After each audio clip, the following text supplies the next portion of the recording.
Coastal locations, interior sections, we're in the low to mid 80s right now in the sunshine. Providence current temperature now 86 degrees. I'm Bill Haberman, WPRO News. WPRO News time is 12:06.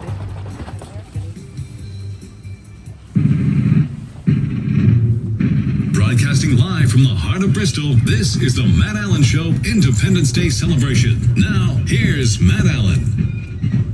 That's right, ladies and gentlemen, broadcasting from the Bristol Town Common in the gazebo, our annual Independence Day broadcast. We're about to get into the history of our nation, the founding of our nation, but of course, this day is all about the commemoration of the Declaration of Independence and the Declaration of Separation from the Kingdom of Great Britain. And so we do our annual reading of the Declaration in its entirety. In Congress, July 4th, 1776, the unanimous declaration of the 13 United States of America. When in the course of human events, it becomes necessary for one people to dissolve the political bands which have connected them with another, and to assume among the powers of the earth the separate and equal station to which the laws of nature and of nature's God entitle them, a decent respect to the opinions of mankind requires that they should declare the causes which impel them to the separation. We hold these truths to be self-evident, that all men are created equal, that they are endowed by their Creator with certain unalienable rights, that among these are life, liberty, and the pursuit of happiness, that to secure these rights, governments are instituted among men, deriving their just powers from the consent of the governed, that whenever any form of government becomes destructive of these ends, it is the right of the people to alter or abolish it, and to institute new government, laying its foundation on such principles and organizing its powers in such form as to them shall seem most likely to affect their safety and happiness. Prudence indeed will dictate that governments long established should not be changed for light and transient causes, and accordingly all experience hath shown that mankind are more disposed to suffer while evils are sufferable than to right themselves by abolishing the forms to which they are accustomed. But when a long train of abuses and usurpations, pursuing invariably the same object, evinces a design to reduce them under absolute despotism, it is their right, it is their duty to throw off such government and to provide new guards for their future security.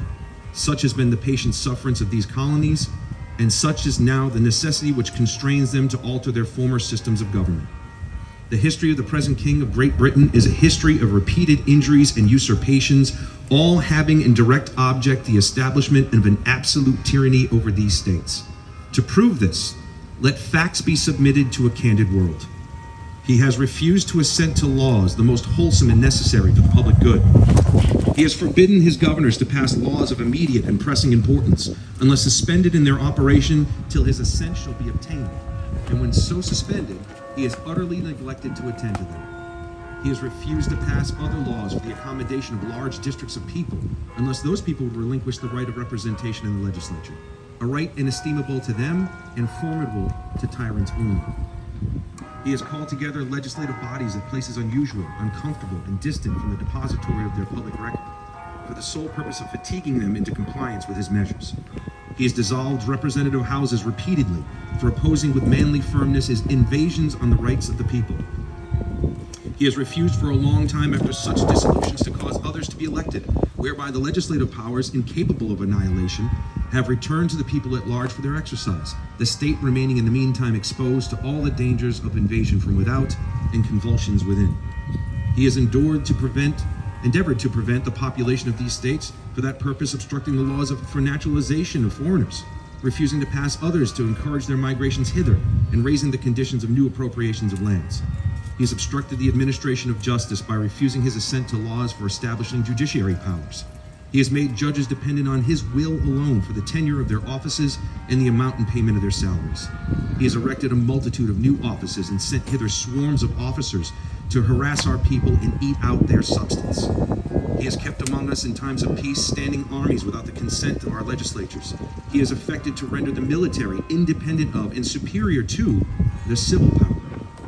He has combined with others to subject us to a jurisdiction foreign to our Constitution and unacknowledged by our laws, giving his assent to their acts of pretend legislation, for quartering large bodies of armed troops among us, for protecting them by a mock trial from punishment for any murders which they should commit on the inhabitants of these states, for cutting off our trade with all parts of the world, for imposing taxes on us without our consent, for depriving us in many cases of the benefits of trial by jury, for transporting us beyond seas to be tried for pretend offenses, for abolishing the free system of English laws in a neighboring province, establishing therein an arbitrary government and enlarging its boundaries so as to render it at once an example and fit instrument for introducing the same absolute rule into these colonies, for taking away our charters, abolishing our most valuable laws, and altering fundamentally the forms of our governments, for suspending our own legislatures and declaring themselves invested with power to legislate for us all in all cases whatsoever.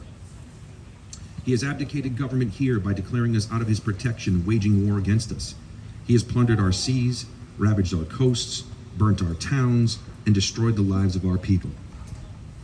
He is at this time transporting large armies of foreign mercenaries to complete the works of death, desolation, and tyranny, already begun with the circumstances of cruelty and perfidy scarcely paralleled in the most barbarous ages, and totally unworthy the head of a civilized nation. He has constrained our fellow citizens taken captive on the high seas to bear arms against their country, to become the executioners of their friends and brethren, or to fall themselves by their hands. He has excited domestic insurrections amongst us, has endeavored to bring on the inhabitants of our frontiers, the merciless Indian savages whose known rule of warfare is an undistinguished destruction of all ages, sexes, and conditions. In every stage of these oppressions, we have petitioned for redress in the most humble terms. Our repeated petitions have been answered only by repeated injury. A prince whose character is thus marked by every act which may define a tyrant is unfit to be the ruler of a free people.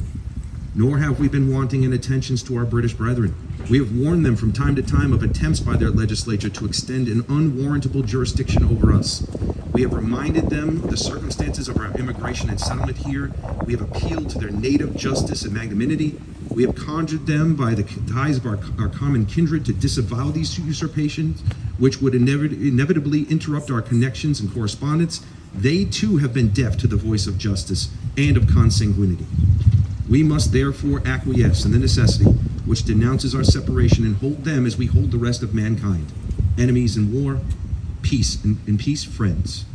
We therefore, the representatives of the United States of America in General Congress, assembled, appealing to the supreme judge of the world for the rectitude of our intentions, do, in the name and by the authority of the good people of these colonies, solemnly publish and declare that these united colonies are, and of right ought to be, free and independent states, that they are absolved from all allegiance to the British Crown, and that all political connection between them and the state of Great Britain is and ought to be totally dissolved. And that as free independent states, they have the full power to levy war, conclude peace, contract alliances, establish commerce, and to do all other acts and things which independent states may of right do. And for the support of this declaration, with a firm reliance on the protection of divine providence, we mutually pledge to each other our lives, our fortunes, and our sacred honor. And that document was the founding of the nation that we currently occupy,